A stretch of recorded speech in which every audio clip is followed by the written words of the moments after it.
"Wait a second. Who are you, and why are you in my house?" That's the exact sentence I shouted when I walked through my own front door after returning home from a year-long overseas deployment, only to find strangers sitting on my couch, eating pizza, and watching my TV. They looked at me like I was the intruder. But the truth was the exact opposite. While I was serving my country, my HOA decided they had the right to rent out my home without my permission. Yeah, you heard me right. The people who were supposed to protect property values had actually stolen my house, turned it into a rental, and pocketed the money. And let me tell you, when I found out what they'd done, I didn't just fight back. I brought my entire platoon with me. And together, we made sure the HOA never pulled a stunt like that again. So sit tight, because this story has everything: betrayal, corruption, justice, and yes, a little military-grade payback. After 12 long months overseas, I was finally coming back to my hometown. All I wanted was a quiet evening in my own house, a home I'd worked hard to buy, with a mortgage I paid faithfully every month.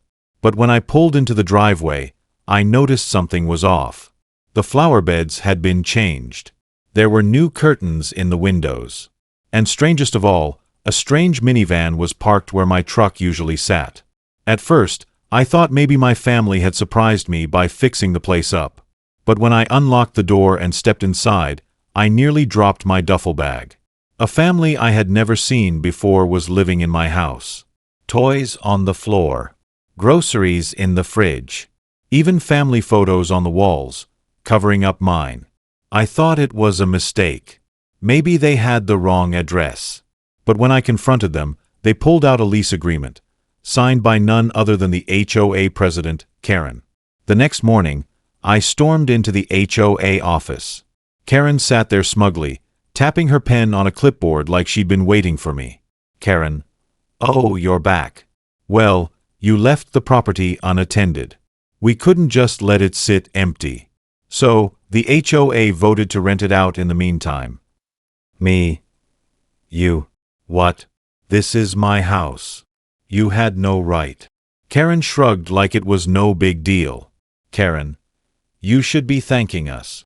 We kept your property maintained, collected rent, and even covered the utilities. Besides, you weren't here to object." I was furious. Not only had they violated my rights, but they had profited off of my absence while I was serving overseas. And when I demanded the rent money, Karen leaned back in her chair and smirked. Karen: "Oh, sorry. HOA policy. Funds go into the community account, not yours." That's when I realized this wasn't just negligence. This was theft. I went straight to the police. They sympathized, but the officer explained that the situation was complicated. The family had a signed lease, and until I went through court, I couldn't just kick them out.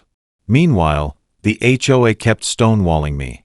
Every time I complained, they hit me with bogus fines, unattended property, failure to notify the HOA of extended absence, even unmowed lawn, despite the fact they had rented it out and were supposed to maintain it.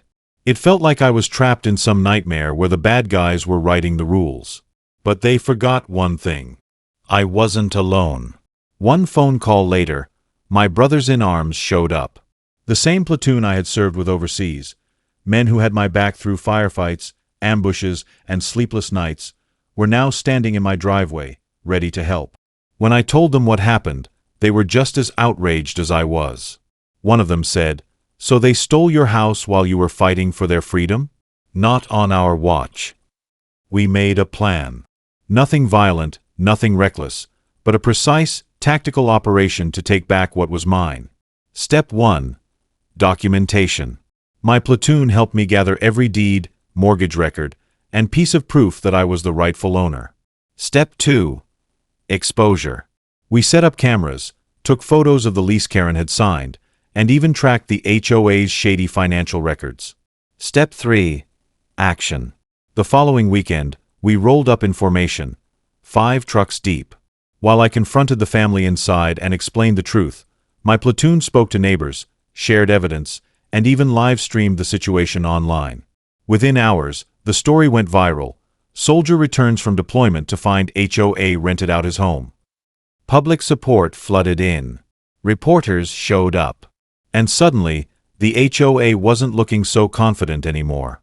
Karen tried to push back. She marched over with her clipboard, yelling about rules and jurisdiction. But this time, she wasn't facing one homeowner. She was facing a platoon. And when she realized reporters were filming every word, her tone changed real quick. Karen, we were just trying to help. This is clearly a misunderstanding. But it was too late. The evidence was stacked against her. The state attorney's office got involved. The HOA was audited. And within weeks, their entire operation unraveled. A judge ruled in my favor almost instantly. The lease was voided, the family renting my house was relocated, with the HOA footing the bill, and every dime of rent they had collected was ordered to be repaid directly to me, with interest. But it didn't stop there. The audit revealed years of corruption, faked fines, missing funds, secret contracts that lined Karen's pockets. The HOA board was dissolved, and Karen herself faced criminal charges for fraud and misappropriation. As for me, I finally got my house back. That first night, my platoon and I sat in my backyard, grilling steaks, laughing, and celebrating. It wasn't just about the house, it was about standing up to people who thought they could trample over someone else's rights. And for once, justice had been swift and absolute. So, what's the lesson here? It's simple. Never mistake silence for weakness. The HOA thought they could take advantage of me because I was gone. They thought my absence meant my voice didn't matter. They thought I wouldn't fight back. And worst of all, they thought a uniform meant nothing once I stepped off the battlefield and back onto my front porch. But here's the thing. Integrity doesn't vanish when deployment ends. Honor doesn't stay overseas. And discipline doesn't get packed away in a duffel bag. Those values live with us every single day, in every single decision we make. Karen and her board mistook my silence for surrender. But silence can be strategic. Silence can be patience. Silence can be the calm before the storm. And when you push the wrong person too far, that silence can break, and what comes after is louder than you ever imagined. Because when I came back, I didn't come alone. I came with my platoon. Brothers who knew what loyalty meant. Men who understood sacrifice. Soldiers who didn't need a clipboard or a title to command respect, because respect was earned, not demanded. Karen believed she was untouchable. She thought her position on the board made her powerful. But the truth? Power built on arrogance is as fragile as glass.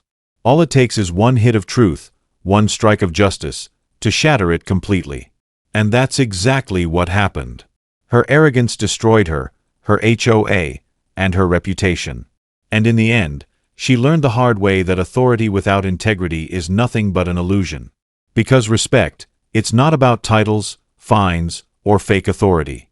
It's about honesty. It's about responsibility.